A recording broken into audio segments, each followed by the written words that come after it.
Sredinom 19. veka Balkan je i dalje bio pod kontrolom Osmanskog carstva, dok je Kneževina Srbija težila potpunoj nezavisnosti usred rastućih nemira širom regiona. Godine 1876. Srbija, pod vodstvom kneza Milan Obrenović, objavila je rat Osmanskom carstvu. Srpska vojska je ušla u sukob sa ozbiljnim slabostima, lošom obukom, neadekvatnom opremom i nedostatkom jedinstvene komande. Početne operacije bile su usmjerene ka južnim oblastima, posebno duž doline Morave i u blizini ključnih gradova kao što je Niš.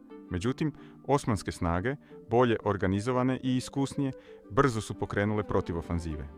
Glavne borbe vođene su kod Aleksinaca, gdje su srpske trupe pokušale da uspostave odbrambene linije. Osmanski napadi bili su neprekidni i dobro koordinisani, što je na kraju dovelo do probijanja srpskih položaja.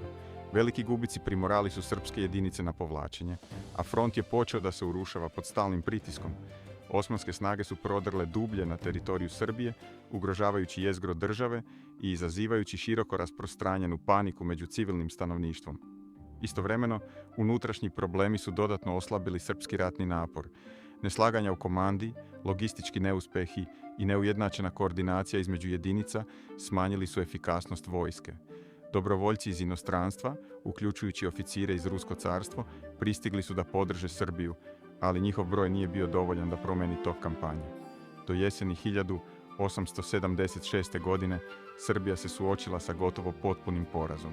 Samo snažna diplomatska intervencija Rusije spriječila je potpunu katastrofu. Nametnuto je primirje koje je zaustavilo osmansko napredovanje. Ova pauza omogućila je Srbiji da se pregrupiše. Vojska je reorganizovana, uvedene su nove komandne strukture, a uloženi su napori da se poboljšaju sistemi snabdevanja i obuke. Rukovodstvo je shvatilo da bi bez velikih reformi nova kampanja završila neuspehom. Šira geopolitička situacija ubrzo se promenila. Godine 1877. Rusija je objavila rat Osmanskom carstvu, započevši Rusko-turski rat od 1877. do 1878. Ruski uspesi na više frontova oslabili su osmansku vojnu moć i primorali ih da preusmere trupe dalje od Srbije. To je stvorilo novu stratešku priliku. Krajem 1877. godine Srbija je ponovo ušla u rat. Ovoga puta operacije su bile bolje planirane i izvedene. Srpske snage su sistematski napredovale ka jugu, fokusirajući se na zauzimanje glavnih osmanskih uporišta. Najvažniji cilj bio je Niš, snažno utvrđen grad i ključni administrativni centar. Nakon intenzivnih borbi, srpske trupe su uspješno zauzele grad, što je predstavljalo odlučujuću prekretnicu u ratu. Nakon pada Niša, srpske snage nastavile su ofanzivu. Gradovi poput Leskovac, Vranje i Pirot oslobođeni su u brzom nizu. Vojska je pokazala unapređenu disciplinu i koordinaciju, efikasno kombinujući pešadijske napade sa artiljerijskom podrškom. Linije snabdevanja bile su bolje održavane, što je omogućilo kontinuirane operacije bez prekida kakvi su viđeni u ranijoj fazi rata. Osmanski otpor je u ovom periodu značajno oslabio. Pod pritiskom ruskog napredovanja u drugim regionima, osmanski komandanti bili su primorani na defanzivnu strategiju.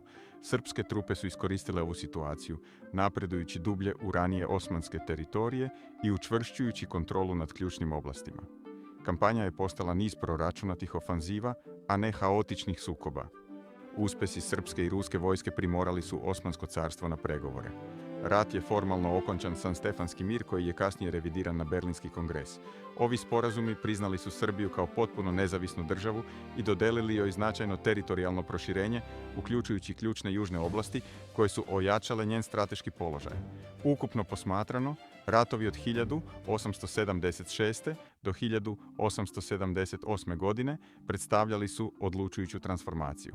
Srbija je u sukob ušla nespremna i pretrpela teške poraze, ali je kroz reorganizaciju, spoljašnju podršku i unapređenu vojnu strategiju preokrenula tok događaja.